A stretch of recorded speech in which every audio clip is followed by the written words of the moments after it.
करवा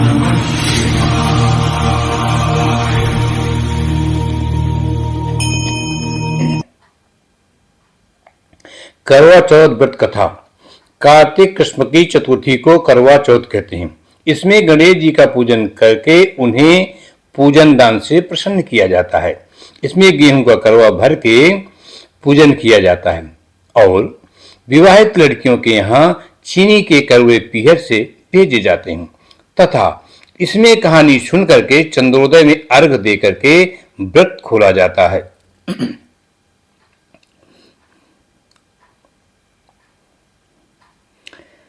कथा इस प्रकार से है। एक साहूकार था, उसके 7 बेटे और एक बेटी थी। वो 7 भाइयों की प्यारी बहन थी और वो लोग एक साथ बैठकर ही खाना खाते थे। एक दिन कार्तिक की चौथ आई तो उसकी बहन ने करवा चौथ का व्रत रखा। सारे भाई भोजन करने आए और अपनी बहन को भी खाना खाने के लिए बुलाया। उनकी मां बोली, आज ये खाना नहीं खाएगी, इसका करवा चौथ का व्रत है, जब चांद निकलेगा तभी खाना खाएगी। तो उसके भाइयों ने छल कपट से जंगल में आग जलाकर छलने से चांद दिखा दिया। तो अपनी भाभियों से बोली, चलो भाभी, चांद निकल आया है, अर्घ दे दें। तो उसकी भाभी बोली, ये तो तेरा चांद निकला है, हमारा तो रात को निकलेगा। ये सुनकर के भाइयों के कहने से उसने चांद को अर्घ दे दिया और खाने बैठ गई। खाने के लिए पहला टुकड़ा तोड़ा ही था कि बाल निकल गया, दूसरा टुकड़ा तोड़ा तो छींक आ गई, तीसरा टुकड़ा तोड़ा तो राजा के घर से बुलावा आ गया कि राजा का लड़का बीमार है, जल्दी भेजो। माने लड़की के पहनने के लिए 3 बार संदूक खोला और तीनों बार सफेद कपड़े निकले। अब उसको सफेद कपड़े पहना करके ससुराल भेज दिया और मां ने लड़की के पल्ले में एक सोने का सिक्का बांध दिया और बोली, रास्ते में जो भी मिले उसके पैर पड़ लेना, तुझे सुहाग का आशीर्वाद दे उसे सोने का सिक्का दे देना और पल्ले को गांठ लगा लेना। अब उसे रास्ते में जो कोई भी मिला सबके पैर पड़ी, पर किसी ने भी उसको सुहाग का आशीर्वाद नहीं दिया। अब वो ससुराल में आई तो दरवाजे पर छोटी ननंद खड़ी थी। वो उसके पैर पड़ी तो ननंद बोली, सीली हो, सपूती हो, 7 बेटों की माँ हो, मेरे भाई का सुख देख।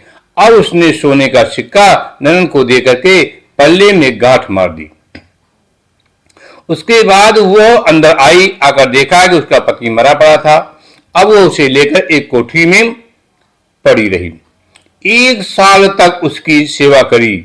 उसकी सास बांदी के हाथ बची हुई रोटी भेज देती थी। इस प्रकार उसे अपने पति की सेवा करते करते 1 साल बीत गया। 1 साल बाद करवा चौथ का व्रत आया।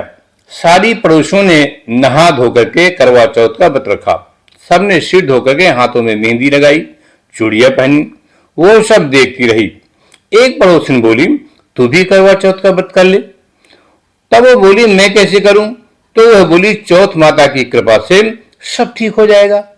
उसके कहने से उसने भी व्रत रखा। थोड़ी देर बाद एक करवे बेचने वाली आई, तो वह भी करवे लेने लगी। करवे वाली, मेरे को भी करवा दे दे जा। वह कहने लगी, मेरी दूसरी बहन आएगी तो तेरे को करवे दे देगी। दूसरी आई, करवे ले लो, करवे ले लो, भाई की प्यारी, करवे ले लो। वो दूसरी कहने लगी कि मेरी तीसरी बहन आएगी तो आपको करवा देगी। वो भी चली गई, वो तेरे को करवा देगी। इस तरह 5 बहन आकर के चली गई, पर किसी ने भी करवे नहीं दिए। फिर छठी बहन आई और बोली, मेरी 7वीं बहन आएगी तब तुझे करवा दे देगी। बस तू सारे रास्ते में कांटे बिखेर देना, रख देना। जब वो खूब चिल्लाती हुई आएगी तो उसके पैर में कांटा चुभ जाएगा। तब तू सुई लेकर बैठ जाना और उसका पैर पकड़ करके छोड़ना मत और उसके पैर का कांटा निकाल देना। वह तेरे को आशीर्वाद दे देगी। जब वो तुझे आशीर्वाद देगी तो तुम उससे करवे मांग लेना, तब वो तुझे करवे देकर चली जाएगी। फिर तू उजपन करना, उससे तेरा पति अच्छा हो जाएगा। अब उसने वैसा ही किया। सारे रास्ते में कांटे बिछा दिए। जब वो करवे लेकर खूब चिल्लाती हुई आई तो उसके पैर में कांटा चुभ गया। उसने उसका पैर पकड़ के छोड़ा नहीं, उसका कांटा निकाल दिया। तो उसने आशीर्वाद दे दिया। तब वो बोली, जब तूने मुझे आशीर्वाद दिया है तो करवे भी दे दे। वो बोली, तूने तो मुझे ठग लिया है। यह कह करके उसने उसे करवे दे दिया। अब करवे लेकर उसने उजपन की तैयारी करी और व्रत रखा। राजा का लड़का ठीक हो गया और बोला, मैं लगता है बहुत सोया हूं। वो बोली, सोए नहीं हो, 12 महीने हो गए आपकी सेवा करते करते। फिर उसने चौथ माता का उजपन अच्छी तरह से किया। अब उसने चौथ माता की कहानी सुनी और उजपन करा करके दोनों चौपट खेलने लगे। इतने में उसकी बांदी तेल की पली और गुड़ की डली लेकर के आ गई। दोनों को खेलते हुए देखकर उसने सास को सब जाके बताया। इतनी सुनकर के सास देखने को दौड़ पड़ी। दोनों को देखकर बहुत खुश हुई। बहू ने सास के पैर दबाए और सास बोली, बहू सच सच बता, तूने ये सब कैसे किया? उसने सारा हाल अपनी सास को बता दिया। तो राजा ने सारे शहर में ढिंढोरा पिटवाया कि अपने पति की जीवन रक्षा के लिए सब बहनें करवा चौथ का व्रत रखें। पहले करवे को अपने पीहर में जाकर के उजपन करें। हे चौथ माता, जैसे राजा के लड़के को जीवन दान दिया है, वैसे ही सब किसी को ऐसा ही जीवन दान देना। कहानी सुनते समय कटोरी में चावल ले, चांद को अर्घ देते समय गीत बार बार बोलना चाहिए।